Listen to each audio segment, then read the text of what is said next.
What's going on, guys? Come on in for another episode of Jimmy Rants. Jimmy Rants is a show that I started October, I believe it was, of 2018. And I started this show as a way to just talk about different headlines, give you guys information. It's just kind of a fun show. I've been out on the nutritional health scene now for 15 years. So I've had a lot of observations over the years, a lot of things that have influenced my thinking. So I thought, man, let me create a show where I can just talk about some of these things because I think you're limited by a lot of the structure of a lot of kind of formats. So on my podcast and in blogging and in microblogging, like social media, you don't really have a chance to do the kinds of things I do here on Jimmy Rants. So people take offense to the word rants.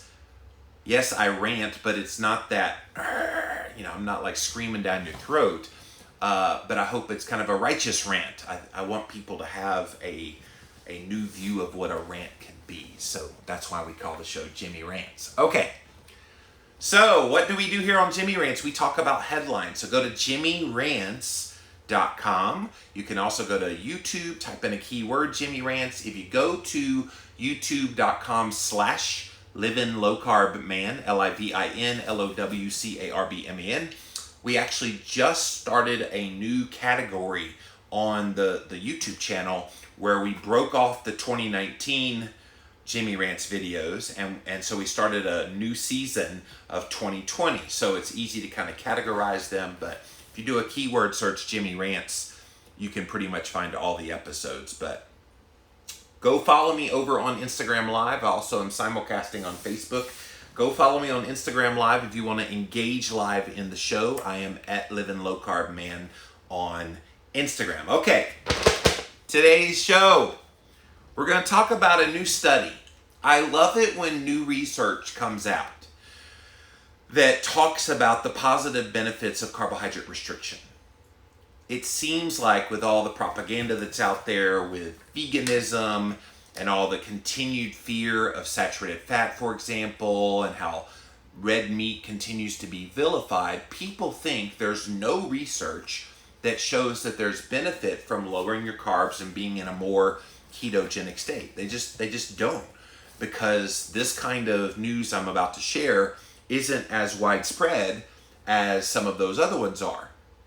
So when all you hear is the negative and you never hear that there's positive stories related to low carb keto eating, you might think, oh my God, what am I doing eating this way? It seems like all the signs are saying the exact opposite. Well, guess what?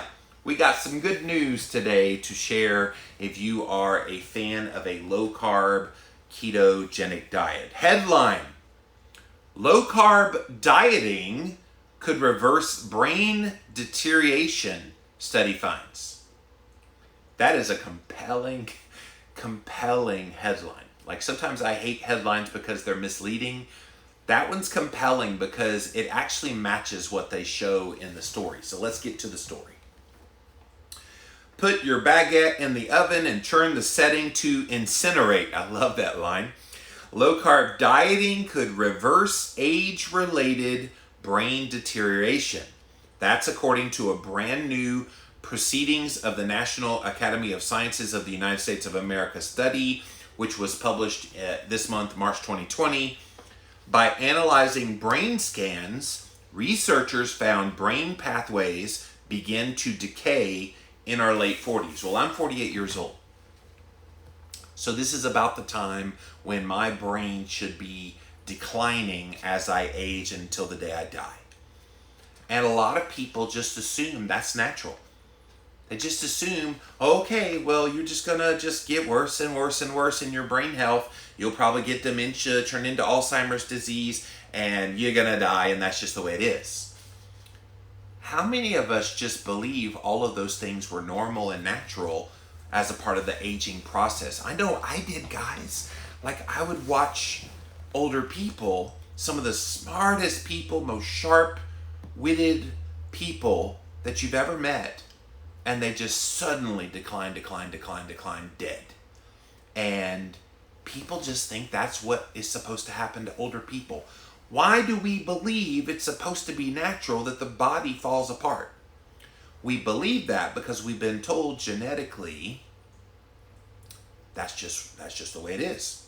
You're going to fall apart and just be good with it.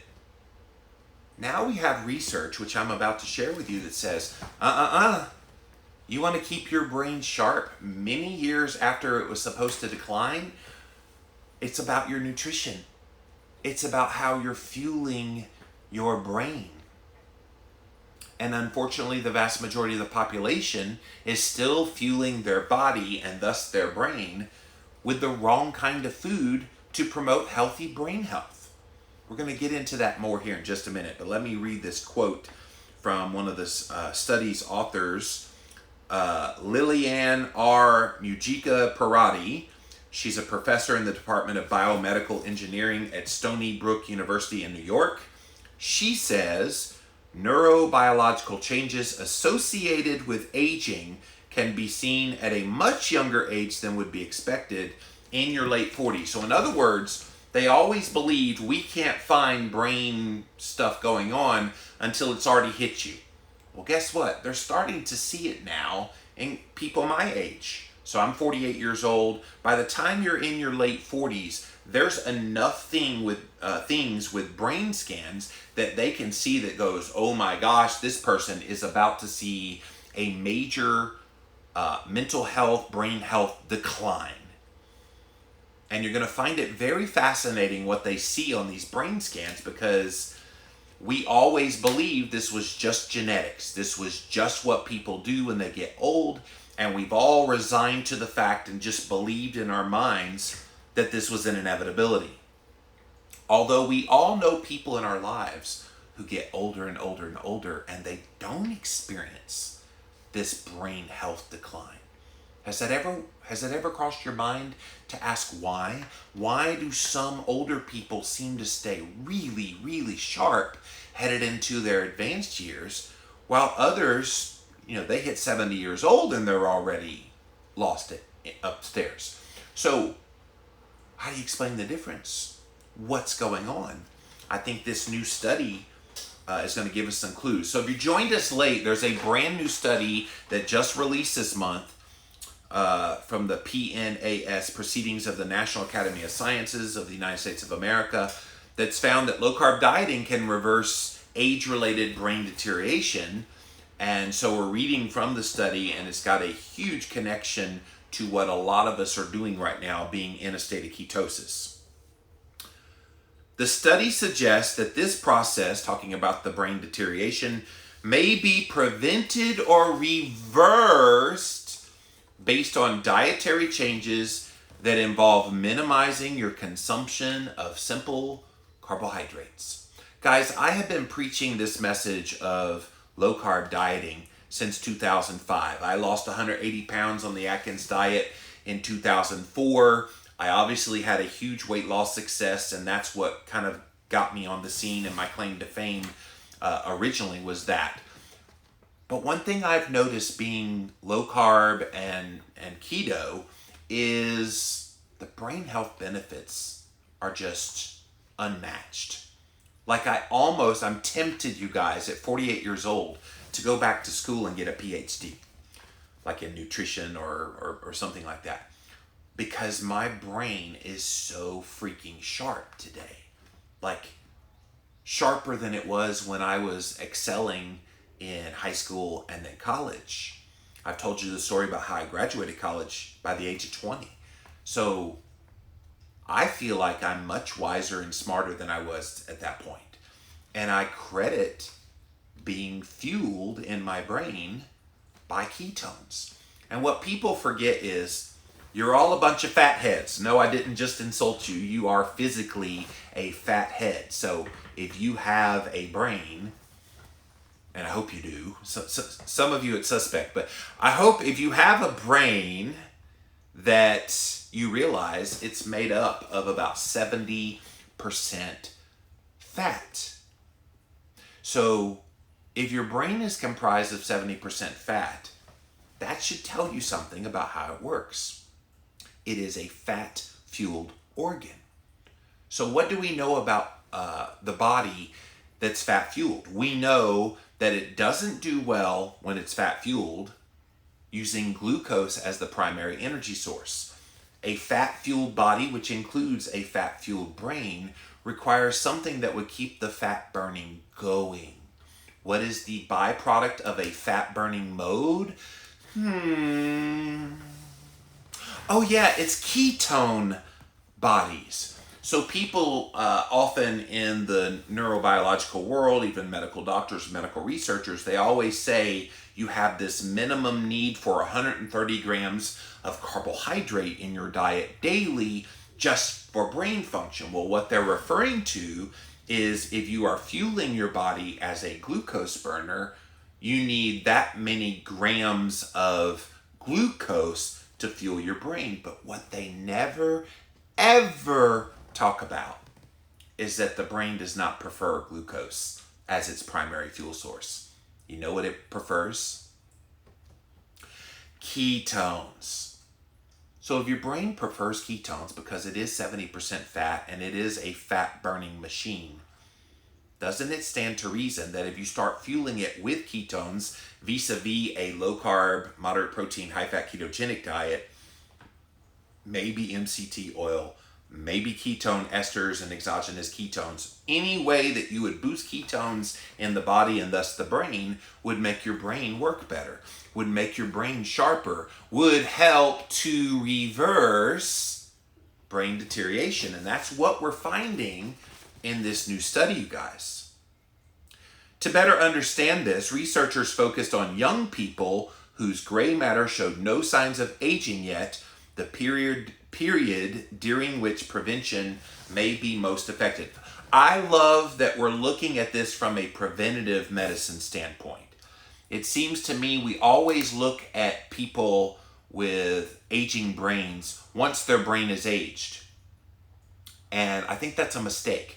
Yes, we want to know what's going on in there so we can make conclusions about it, but isn't the point of all of this to prevent it from deteriorating to begin with? And so I love that they're kind of looking at this wide array of ages to see, okay, at what point do we start seeing this deterioration start to happen? And it's at that focal point that we can switch things around to prevent it from happening. Using brain scans of nearly 1,000 individuals between the ages of 18 to 88, the researchers found that the damage to neural pathways accelerated depending on where the brain was getting its energy from. So this is what I was just talking about, where you're advised to eat 130 grams of carbs because that's how many grams of glucose your brain needs to function under a glucose paradigm. But your body actually prefers ketones, which requires no carbohydrates whatsoever. So if you're eating a low carb diet that's 20 total grams of carbs or less, if you're eating a carnivore diet, which is 0 carbs, you're okay because of the ketones. Glucose decreased the stability of the brain's network.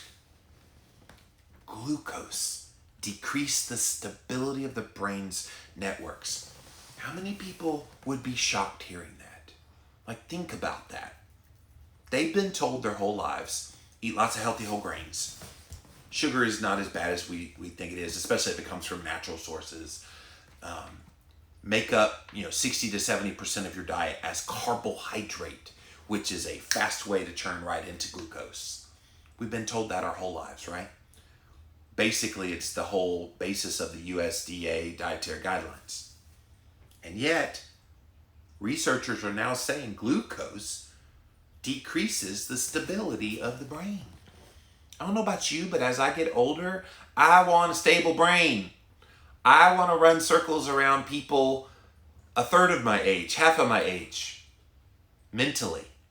I want to have all my faculties about me well into my 70s, 80s, and if God willing, I live this long, into my 90s and longer. I don't think it's an inevitability just because you get older that your brain should just go haywire and stop functioning the way it's supposed to function.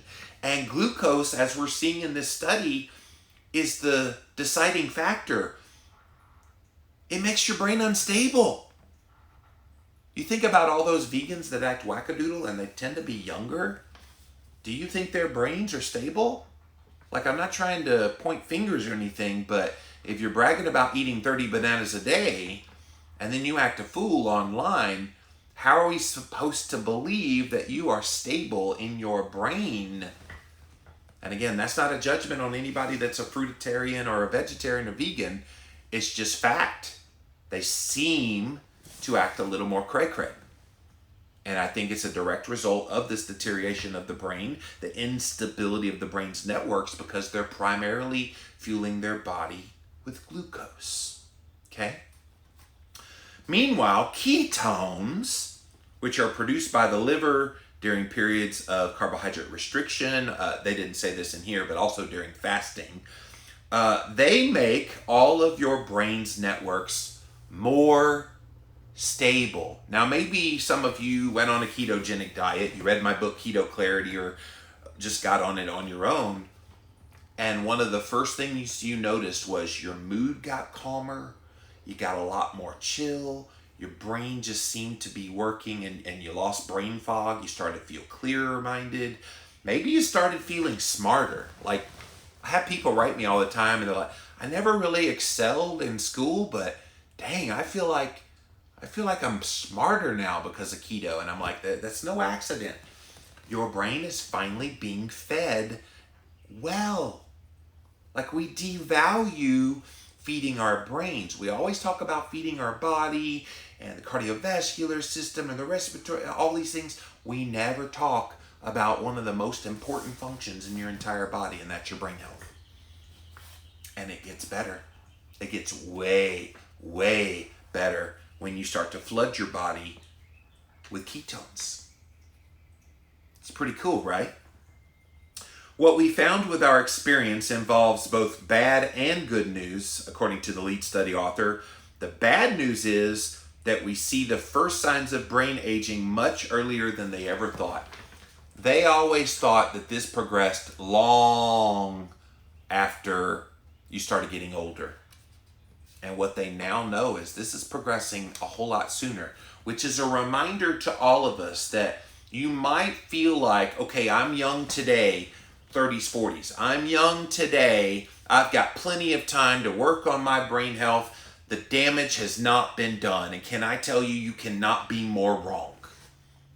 What we're finding is insulin resistance of the brain, diabetes of the brain, which later turns into Alzheimer's disease, happens decades before the disease takes place.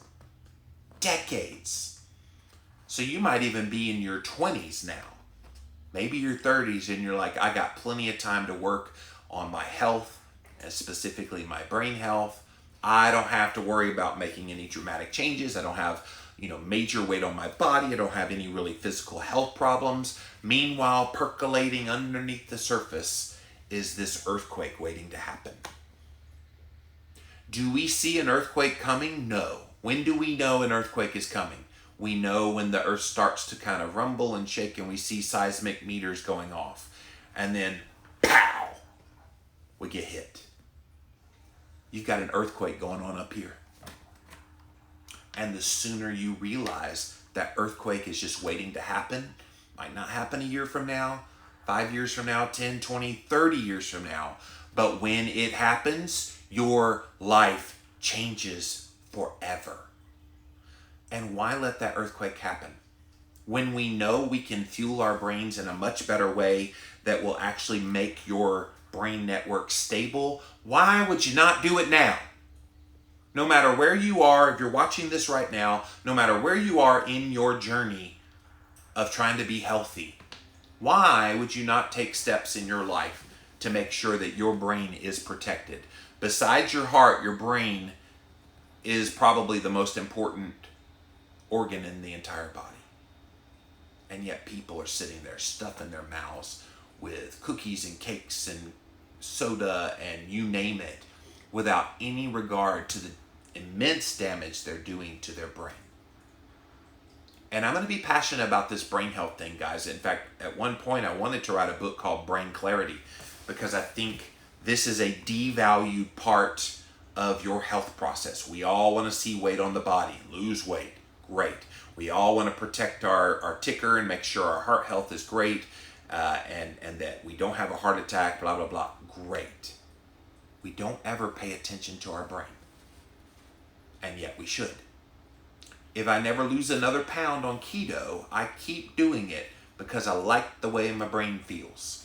I like that I'm reversing any kind of brain deterioration that would have happened had I not made this change. And I love it. I mean, the brain health benefits are so devalued, but it's the reason I keep going even if the weight is a little bit struggling. The good news for those that like their butter in their coffee and their pasta replaced with zucchini is that we may be able to prevent or reverse all these effects to the brain with diet. All we have to do is exchange glucose for ketones as the fuel for your neurons. So let's get those neurons to just munch on ketones. And it's as simple as lowering your carbs. You lower your carbs, you generally have ketone production. For other people where it's a little more challenging, even with just lowering carbs, maybe you add MCT oil, maybe you add exogenous ketones, ketone esters, anything that will boost your ketone levels. Because we want our brains to be solvent, we want them to be there and to do what they're supposed to do. We all think that as people get older, your brain starts to lose the ability to metabolize glucose efficiently. That is a key here. People are like, well, I went my whole life fueling my brain with glucose and I did fine. As you get older, that ability for your brain to properly metabolize glucose diminishes. So with each passing year in your life, what had worked before in helping you process the glucose in your brain to fuel it properly, that same amount of glucose as you get older ain't working anymore. And that's why you get brain fog. That's why you start to have senior moments. You know how we joke about all this stuff? This ain't no joke. This is real, you guys. And the moment we realize that the way we've been doing things, metabolizing our brain with glucose, when we could have been metabolizing our brain with ketone bodies, if we understand this process, everybody who's over the age of 45 would be eating a ketogenic diet. Why would we not be? You should. So as the brain starts to lose the ability to metabolize glucose efficiently, causing neurons to slowly starve, the brain networks become destabilized. So when you eat glucose, your brain is not metabolizing that glucose as well. You actually starve those neurons. And when you starve neurons, they die. When neurons die is when you start having these senior moments. You're forgetful. I forgot where I put my keys. Turns to dementia, turns to Alzheimer's disease, and then you die. And what we're learning here in this study today is that's not an inevitability. We don't have to let that process happen. And yet how many people are going through this very thing right now? They're progressing towards this very thing someday, and all they got to do is change their diet. Not hard either. We tested whether giving the brain a more efficient fuel source like ketones, either by a low-carb diet or drinking a ketone supplement, could provide the brain with greater energy. And even in the younger individuals, this added energy helped to stabilize their brain network. Guys, this is serious. Like, it doesn't matter who you are watching this right now within the sound of my voice. If you are starting to have any kind of issues that you notice with your brain health, you need to be on a ketogenic diet or taking some kind of ketone booster right away. Or if you're not seeing symptoms, but you're concerned that as you get older, you're going to have symptoms, go on a keto diet. Boost your ketone levels. What is the downside to that? There's nothing but upside because researchers are now finding out that this is a much worse problem than they ever imagined. Originally, the ketogenic diet was used to treat various forms of epilepsy in children. Epilepsy, again, being a brain disease. They also experimented with it to develop an alleviation of symptoms from Alzheimer's and Parkinson's. Again, both brain diseases. You see how this is all working? You see why keto could be a great answer to anything related to neurodegenerative types of diseases. In my book, Keto Clarity, I talked about having emerging evidence in support of using a ketogenic diet for all kinds of purposes, and a lot of the ones in that particular chapter, and even the strong evidence one that talked about epilepsy, all of them showed the benefits that come from ketosis for your brain. It's amazing. Keto is now a health trend everyone from office workers to professional athletes are dabbling in, rumored to provide extra concentration and to kickstart weight loss. Whether or not it can keep you whipping your grandkids' butts and Scrabble into your 90s remains to be seen, but this is a promising start that will no doubt spark more research. I honestly hope more research is done, but here's the thing, you guys. We have enough right now. We don't need more research. We just need to buck up sissy pants and start doing keto. Like, why do we have to keep having this kind of reporting happen? Anecdotally, a lot of people talk about the mental health benefits, the clear mind, how much sharper you feel in your brain. Everybody reports that who goes on a ketogenic diet. They already do. And now we have research that supports why it's such a good thing. Your brain gets supercharged when you eat keto. Your brain is like, oh, thank God, when it finally gets ketones to fuel it. And so if your brain is that happy and that calm and that steady because of the ketones, what would be your reason for not wanting to be in a ketogenic state? All right, let's see what you guys have to say. We're going to go to Instagram Live here first. If we have time, we'll come to Facebook Live. Welcome in, welcome in. Thank you guys for being here on this episode of Jimmy Rants. As always, go to jimmyrants.com. That's where you can find all the past episodes of this here show. And then we're also on YouTube. Type in a keyword, Jimmy Rants. You'll find all the past episodes. Lockhart says, can't produce ketones. Well, if you can't produce ketones, that's a whole nother issue apart from this. There are ways to get ketones to happen in your body. If you, quote, can't produce ketones, I encourage you to extended fast. So go on a fast of 3 to 5 days, and I guarantee you by the end of day 2, you will have so many massive amounts of ketones in your body, it's not even funny. Now, if you're eating nutritionally, maybe try to switch to a carnivore diet for the time being, where you're eating very fatty meats as the sole source of your income. Drink water with that and salt.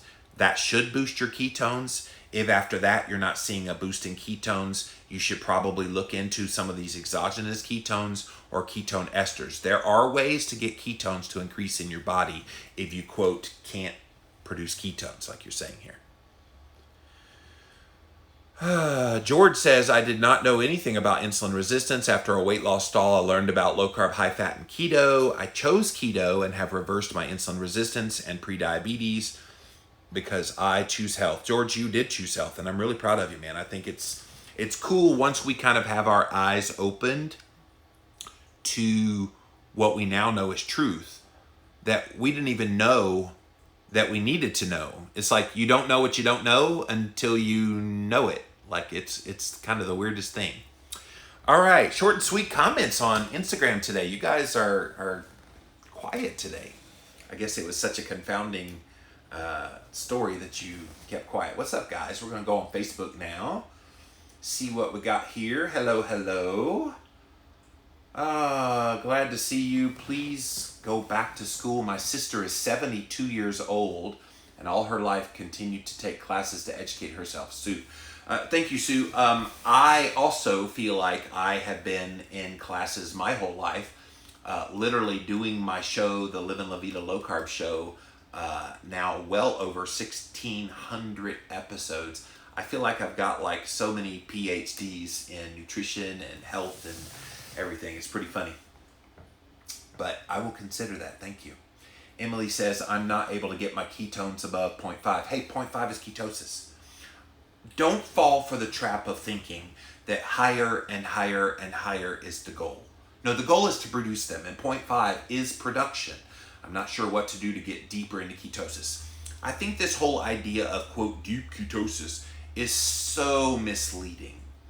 Because what I found personally is when I first started eating specifically keto, I was doing my N=1 experiments of ketogenic back in 2012, I was getting regularly readings of 4, 5, even 6 in my blood ketones. But what I happened to notice was over time, those levels of ketones started to come considerably down from that. Now I range somewhere from about 0.6 or 7 to about 1.5, almost always, no matter what I do, except for exogenous ketones and ketone esters, which I don't use anymore. I try to get all of my ketones through nutrition now. So my theory is this. Once you've been keto a while, eating that way for a little while, you actually become very efficient at making the amount of ketones that you need and then using those ketones for the purposes in the body, including the brain, which we talked about here today. So maybe you're seeing 0.5 in the blood, but maybe all the places where you need ketones are getting all the ketones they need. The thing at that point that you need to say to yourself is, how do I feel? Do I feel the effects of having the ketones? Because if you feel it, it really doesn't matter what you're seeing on a meter. Now, I'm not anti-testing, but I do think testing can psych us out to what we're getting as far as a benefit goes when it comes to ketosis, because you're looking at 0.5 and you're discouraged, Emily. And I'm here to tell you that that 0.5 may represent where you made 3.0 ketones and 2.5 of them are being used very efficiently by your body, and this 0.5 is what's left in your bloodstream. So don't be discouraged. I think it's a very good thing, as long as you're feeling the effects. Jill says, thanks, I've missed your pep talks. Well, we're going to keep going with Jimmy Rants. I love this show. If you're back and you haven't noticed since I've been back, I have a new set, a new studio. Really enjoying being back in the swing of things. And quite frankly, my brain took a total change over the sabbatical I took, where I feel so much more calm and at peace. And I'm loaded for bear with lots of stuff to share.